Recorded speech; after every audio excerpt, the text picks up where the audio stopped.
네, 현지 시간 내일 미국의 7월 소비자 물가 상승률이 발표됩니다. 전 세계가 이걸 상당히 주목하고 있는데요. 우리 경제에는 어떤 영향을 미칠지까지도 전망해 보겠습니다. 선대인 경제연구소장 전화 연결돼 있죠. 소장님 안녕하십니까? 네, 안녕하세요. 네, 7월 소비자 물가 상승률 발표를 앞두고 일단 미증시는 변동성이 심한 장세를 보였다고 하죠. 네. 어땠나요? 이게 이제 뭐, 지금 그동안 저금리, 그리고 그 과잉 유동성에 기초했던 오랫동안의 유동성 흐름, 이게 이제 좀 바뀌는 변곡점이잖아요. 그러다 네네. 보니까, 그런 변곡점에서 이제 인플레가 왔고, 또 그에 따라서 이제 인플레를 제어하기 위해서 이제 금리 인상을 들어오고 있다 보니, 아무래도 이제 이 소비자 물가 지수, 이게 이제 전 세계 주목을 받고 있는 거죠. 네. 근데 이게 일단 지난달에 발표된 소비자 물가 지수가 좀 9.2%였죠. 제 기억으로 그런데 네. 9.6%. 예. 이제 굉장히 높게 나왔는데 이게 고점이 아니었나. 그래서 이번에 좀 피크아웃 하는 것 아니냐. 이런 이제 전망이 있지만 여전히 이 결과치는 받아봐야 되니까요. 네. 그래서 좀 불안한 가운데 경계감을 보이는 그런 장세였던 것 같습니다. 그럼 내일 이게 발표가 되는데 현지 시각 네, 내일 발표가 돼서 우리나라 시간으로는 내일 밤에 발표가 되나요? 네네, 이 7월 소비자 물가 지수를 볼 때 어디에 좀 네. 중점을 두고 봐야 할지 관전 포인트랄까요? 이걸 짚어주신다면요? 미국의 소비자 물가 지수에서 우리가 이제 주목해서 봐야 될 게 크게 네 덩어리라고 볼 수 있어요. 일단은 그 러시아 우크라이나 전쟁 때문에 변동성이 많이 커졌던 에너지 부문, 음, 네, 그 다음에 이 뭐 식품류 가격, 네, 뭐 이런 부분이 이제 크게 두 가지고요. 네, 또 그런 변동성이 강한 부문 말고 그 물가 전체에 큰 영향을 미치는 게 이제 미국의 주택 가격. 예. 한국의 경우는 임대료만 들어가 있는데 미국은 주택 가격이 올라가면 네. 그 반영되는 자가 임대료라고 해서 그 집주인이 임대로 살 경우에 그러니까 이제 추정하는 그 등가 임대료라고 하는데요. 네. 자가 임대료도 포함을 합니다. 그래서 전체 물가에서 차지하는 비중이 한 32%로 제일 크거든요. 그래서 이제 이 임대료 부분이 이제 되게 중요한 부분이고, 그 외에 전체 서비스 물가에 영향을 미치는 게 결국은 인건비잖아요. 그래서 네네. 이제 인건비가 어느 정도 올라서 이게 서비스 물가에 어느 정도 기여를 하는지 이걸 좀 봐야 되는 거죠. 근데 이게 그러니까 지난 소비자 물가 지수가 9자를 나타냈잖아요. 네네. 9.1%였나요? 9점 몇 %였는데 네, 저도 이게 자꾸 9.1%네요. 비슷한 숫자들을 자꾸 보다 보니 지금 순간적으로 좀 헷갈립니다. 그렇죠. 네. 너무 워낙 많은 경제 네. 지표들이 막 쏟아져 나오기 때문에. 9.6%였던 것 같기도 하고요. 네. 네. 근데 이것보다는 조금 낮게 나타날 거라는 시장의 예상이 있거든요. 네.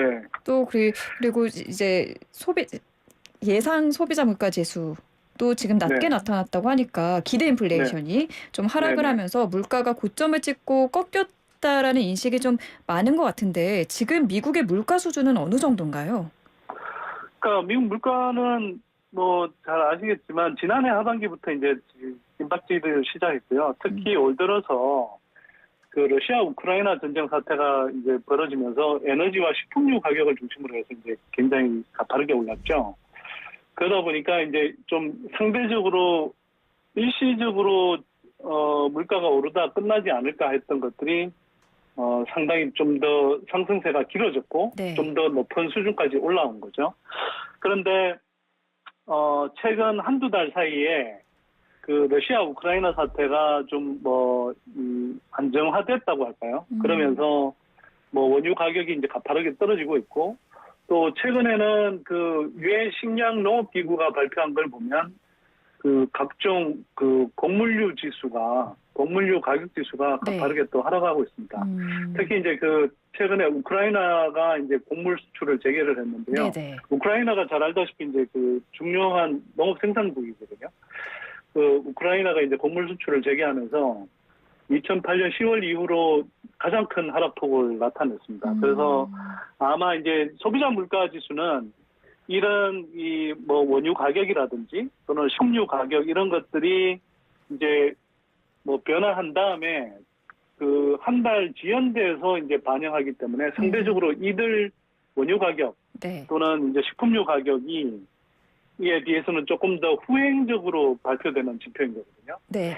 그래서 아마 지난달에 비해서 원유가 또 그러니까 에너지 가격 그다음에 식품료 가격을 중심으로 해서 물가 상승률이 상대적으로 좀 둔화되는 흐름이 나오지 않을까 싶습니다.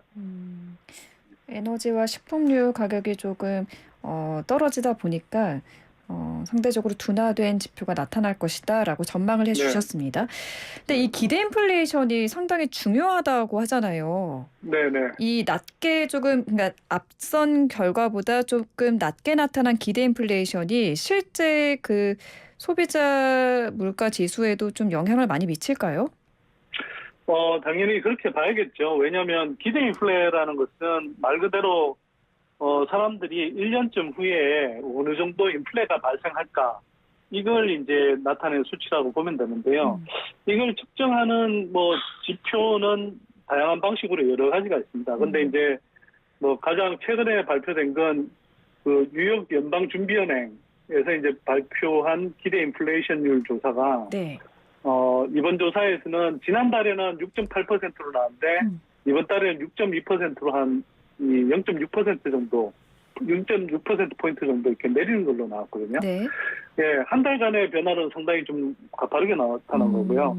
그래서 제가 볼 때는 이게 결국은 이게 사람들이 보통 소비 생활을 하면서 체감하는 그 흐름을 바탕으로 해서 이렇게 사람들이 이 판단을 하잖아요. 네네. 그러면 예를 들어서 당연히 뭐 원유 가격이라든지 또 아까 말씀드렸듯이 식품료 이런 것들이 상대적으로 좀 오름세가 둔화된다는 느낌이 들고 네. 또 한편으로는 지난달까지 미 연준이 금리를 가파르게 올렸기 때문에 그에 따라서 수요가 좀 위축되는 그런 효과들이 분명히 작용이 될 겁니다. 그래서 이제 그런 것들이 기대 인플레에도 좀 영향을 미치는 것 같고요. 기대 인플레가 낮아지면 상대적으로 낮아진다기보다 좀 둔화가 되면 네. 상대적으로 이제 기대 인플레라는 것은 내년에도 이렇게 물가가 가파르게 오르게 될 테니 조금이라도 물건을 쌀 때 사두자 뭐 이런 심리가 작용하잖아요. 그래서 이제 일종의 약간 뭐 사재기 현상 비슷한 게 일어나면서 네. 물가를 더욱 뜸박질하게 하는 효과가 있는데 예, 그만큼 기대 인플레가 둔화된다라는 것은 그런 이제 향후에 기대 인플레를 네. 좀 가속화하는 그런 힘이 상대적으로 좀 약해지고 있다. 뭐 그렇게 이제 볼 수 있을 것 같고요. 이런 이제 기대 인플레가 사실은 좀 약화가 되면 네. 상대적으로 이제 미국 연준도 금리를 인상하는 속도를 조금 조절할 수 있는 요인으로 작용하기도 합니다. 이 연준이 금리 인상 속도를 좀 조절할 수도 있겠다라는 기대를 또 갖게 하는 게 지난주에 나온 7월 고용 보고서입니다. 미국 고용 지표가 상당히 잘 나왔죠? 예, 잘 나왔는데요. 이 고용 지표가 어쩌면 그 시장에서 기대한 이상으로 너무 강하게 나오는 바람에 오히려 이건 거꾸로 미국 연준이 추가로 금리를 더 인상하게 되는 것 아니냐 하는 우려를 좀 낳기도 했어요. 네네, 그러니까 그러네요. 네, 고용 지표가 그렇게 강하게 나온 것은 한편으로는 이제 좀 양측면이 있는데요. 한편으로는 미국 연준이 이렇게 금리를 빨리 올리면 미국 경기가 빨리 위축되면서 미국 경제에 큰 타격이 오는 것 아니냐라는 우려를 일단은 좀 덜어낼 수가 있죠. 이렇게 금리를 올리고 있는데도 아직 고용 상황이 상당히 탄탄하더라. 사실 미국의 지금 실업률이라든지 또 뭐 구인수라든지 뭐 이런 이제 그 지표들을 보면 굉장히 거의 뭐 경기 호황 때와 거의 크게 차이 없는 수준을 계속 유지하고 있거든요. 네.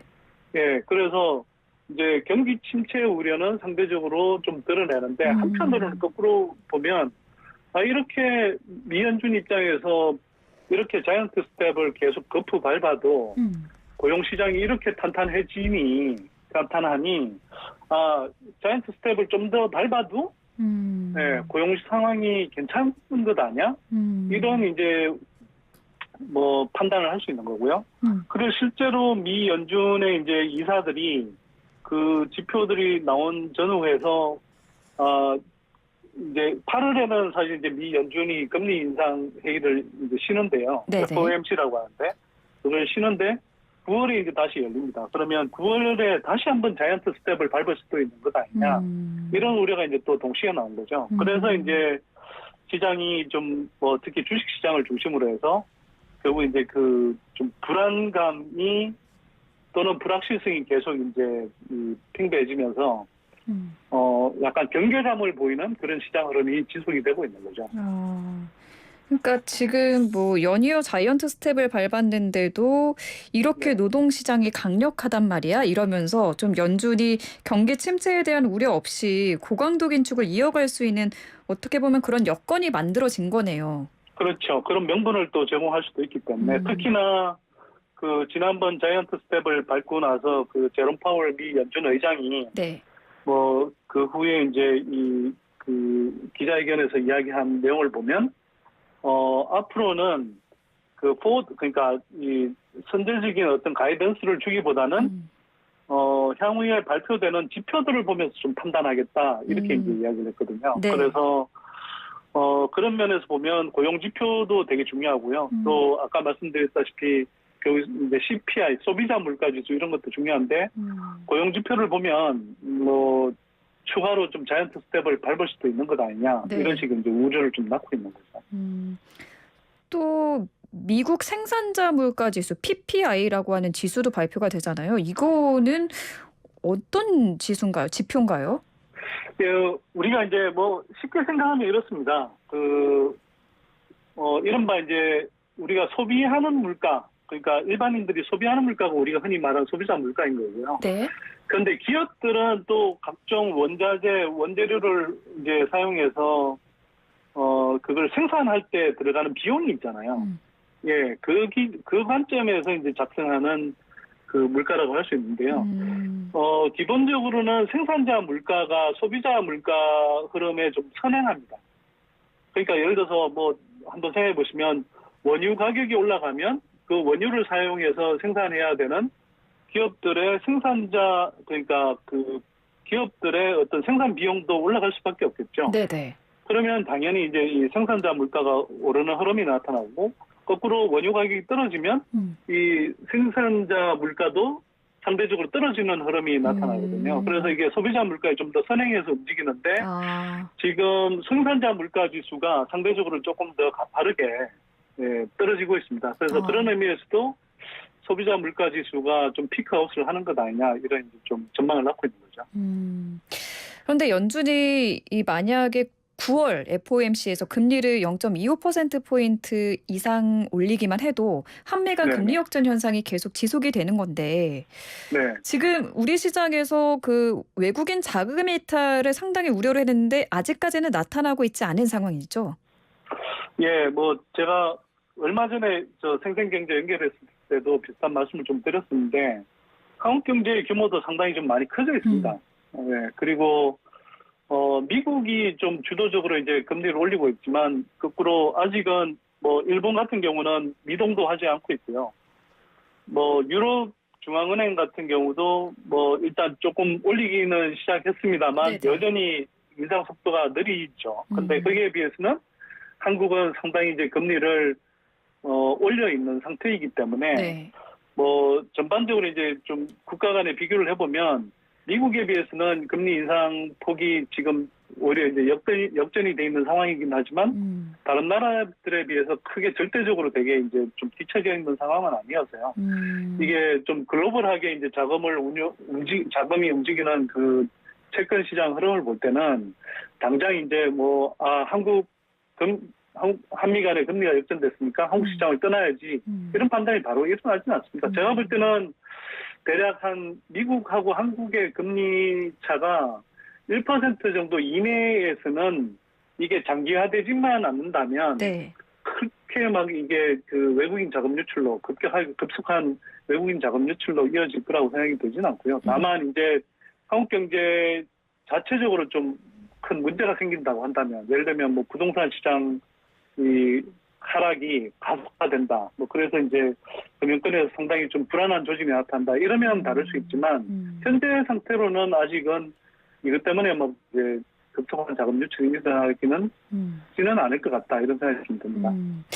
어쨌든 내일 밤에 이 미국 소비자 물가 상승률 CPI가 발표된다고 하니까 이게 물가 상승세를 계속 보이고 있다 하면은 연준이 긴축을 좀 더 고강도로 할 수가 있겠고 반대로 조금 인플레이션 정점이 지났다라는 지표가 나타나면 고강도 긴축을 완화할 수 있을 테니까 좀 내일까지 지켜보도록 하겠습니다. 어쨌든 지금 보면 이런 세계 경제 흐름이 우리 한국 경제에도 영향을 상당히 많이 미치고 있잖아요. 네네. 그야말로 정말 코로나 이후에 인플레이션 시기를 지내고 있다고 할 수 있겠는데 이번에 관련해서 책을 내셨다고요? 아, 예. 그, 대한민국 위기와 기회의 시간이라는 책인데요. 네. 어쩌면 제가 이제 출간한 지 한 일주일 정도 됐는데, 교보문고 경제경영 1위까지 올랐습니다. 오, 일주일밖에 안 됐는데도요? 네네. 하여튼 좀 반응이 상당히 좀 뜨거워서 제가 좀 감사한 마음인데요. 어쨌거나, 제가 지금 세계 경제의 사이클이 바뀌는 이제 변곡점에서 그 인플레와 금리 문제, 또 한국의 지금 가계부채하고 부동산 문제가 상당히 좀 중요한 핵심 리스크 요인이거든요. 그렇죠. 이 부분을 좀 다루고 그러면서도 위기 이후에는 늘 기회가 오니까 또 그 위기 이후에 한국 경제가 이 고비를 지났을 때 성장할 수 있는 산업, 기업이 무엇인지 그리고 또 개인들은 그런 성장하는 산업과 기업에 투자해서 또 결실을 나눌 수 있는 방법이 뭔지, 즉 리스크 관리와 또 수익의 기회를 포착하는 방법을 좀 다루고 있는 책인데 관심 가져주시면 좋죠. 책 제목 한 번 더 말씀해 주시죠. 네네, 대한민국 위기와 기회의 시간입니다. 대한민국 위기와 기회의 시간. 네, 오늘 말씀은 여기까지 듣도록 하겠습니다. 감사합니다. 네, 감사합니다. 네, 지금까지 선대인 경제연구소장과 함께했습니다.